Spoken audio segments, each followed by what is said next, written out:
Welcome back to Les Schwab Tire Center's Outdoor GPS, presented by Fisherman's Marine and Outdoor. Now, it's real time.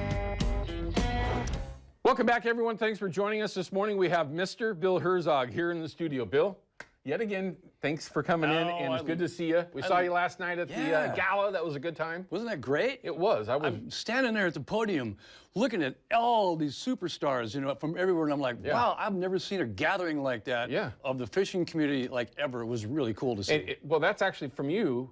That's saying something, because you've been around a little while, a minute or two. Oh, yes. You've been to a lot of these things, and to see that kind of, again, a group of different folks from different regions, kind of, I guess is the way to put it, from the fishing community was a first for me. You name it. There was people there from media, rod building, guides. We were all there. Yeah, politicians. Yes, and to see and bureaucrats, but we won't go too far. Right.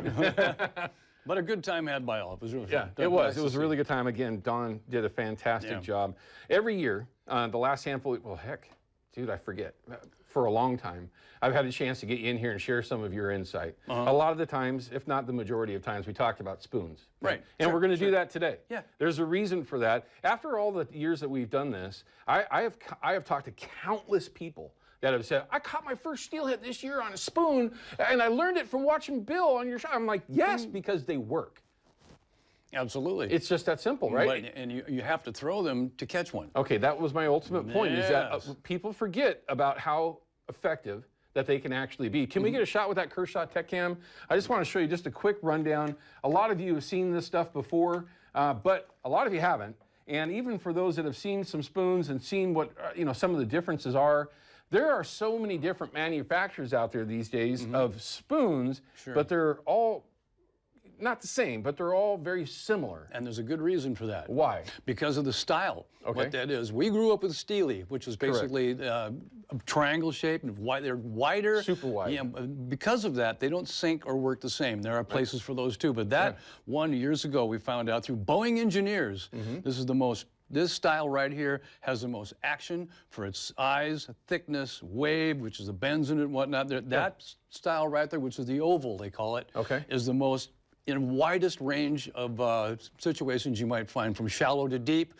That's going to be your most effective. From clear to off-color conditions? Yeah. I mean, would you say a spoon is something to throw when it's high and off-color? Or is it more effective in low clear, or is there a happy medium? The happy medium is you have to have some, because of the speed of it and the flash and the movement, it's going to go a little bit quicker no matter what you're going to do. So you want at least 2 to 2.5 feet of visibility to start.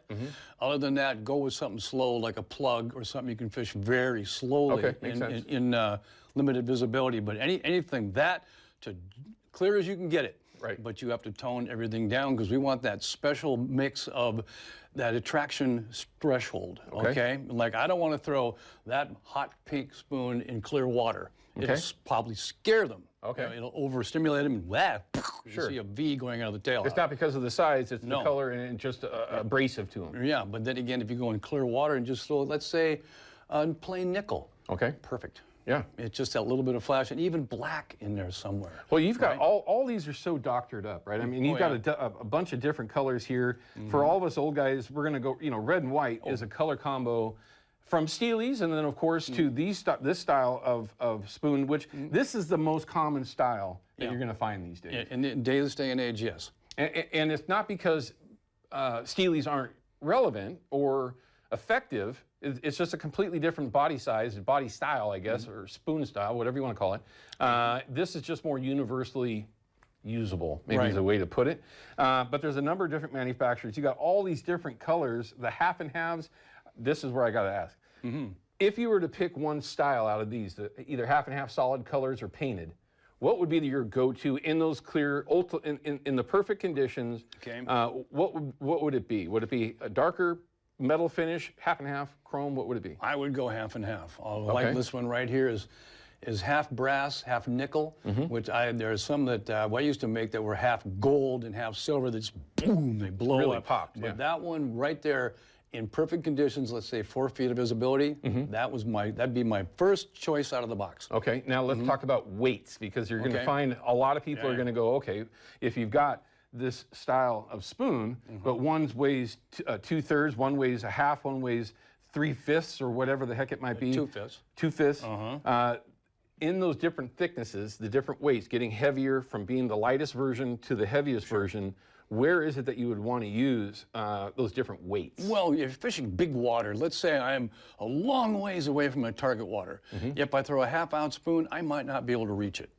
And I just, okay, I got to go with something heavier. So I'll go with a 2/3. Most of the time in winter conditions, I throw a 2/3. Okay. Because we got more flow, and you can keep those ones slower and down deeper a lot longer than you can. In the summertime, when the fish are super active and they're laying in shallow riffles and whatnot, I'll throw a 2/5, something lighter. But most of these also are 1/2 ounce, which is that nice balance in between. So that's like a happy medium is a 1/2 ounce. So if you're not sure, go with a 1/2 ounce. Okay, makes sense. Because higher water, you can maybe adjust on how you're fishing it to get it there.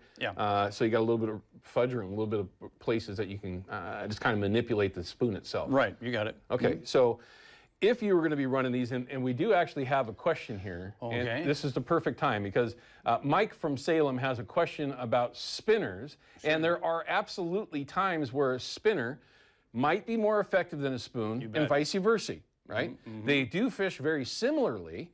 Drift fishing style or concept is very important to also keep when you're talking about spinners or spoons, but they are going to be more effective in certain areas. But let's take Mike's question real quick. I'll relay it to you. You don't have an IFB. I do not. Mike, what's your question for Bill? Well, this comes from me mainly fishing spinners during the summer on the Deschutes in August and September. And I always hear you say, hey, if you're not snagging up and losing some, you're not fishing. And I'm basically casting at 1 o'clock or straight across at noon and swinging that using braid and then a mono topper. But, I mean, the point would be is I kind of disagree that because I catch fish, but my question is, would I be catching more fish if every once in a while I was snagging up and losing? Because I'm not trying to not lose them, but I'm not trying to bang the bottom and even get a tick now and then. So I'm wondering, should I be casting more upstream? And then can I fish spoons exactly the same way as I'm fishing spinners? Great question. Mike, don't hang up, okay? Don't hang up on him either. I want to make sure I get Bill the question the right way. His premise is coming from the Deschutes. Right. He's heard me say that if you're not ticking or maybe losing spinners here and there, that you're just not in the zone, you're not fishing the right way. He said that he doesn't necessarily disagree with that, but he doesn't normally fish that way. He tries to keep it off the bottom and every so often maybe get it down there. So he wants to know, is it more effective or will he catch more fish if he was actually touching the bottom and ticking more than not? No, Mike, does that describe it correctly? Yes. Okay. Mike, again, thank you for your phone call. You do not want to come in contact with the bottom ever with a spinner or a spoon. Bunch of reasons. You're going to dull your hook. You're going to lose tackle. And what it does, it kills the action. So you got that perfect drift coming down. You got your spinner moving with the current coming down. You hit bottom, the blade's going to stop. And what if you had a fish coming on top of that, right, and that blade just quits working because it just ticked bottom and stopped that blade, you'll turn away, you never know it was there. You want that thing constantly moving at current speed, especially with a spinner. And if you're hitting bottom, bad juju. Remember, the fish can look out, they can look up, and the attraction radius that we have with metal, you got 4 feet of visibility, you got 8 feet around you, okay? You don't ever want that thing on the bottom, so they have to look down at it. They'll come up for it into the column, especially summer runs in the Deschutes. My God, we talked about this before the show. Yeah, they'll come right to the surface almost. You don't got to get down to them like that. You're saving tackle, especially in those ledges, those volcanic ledges in that river. Eat tackle wholesale.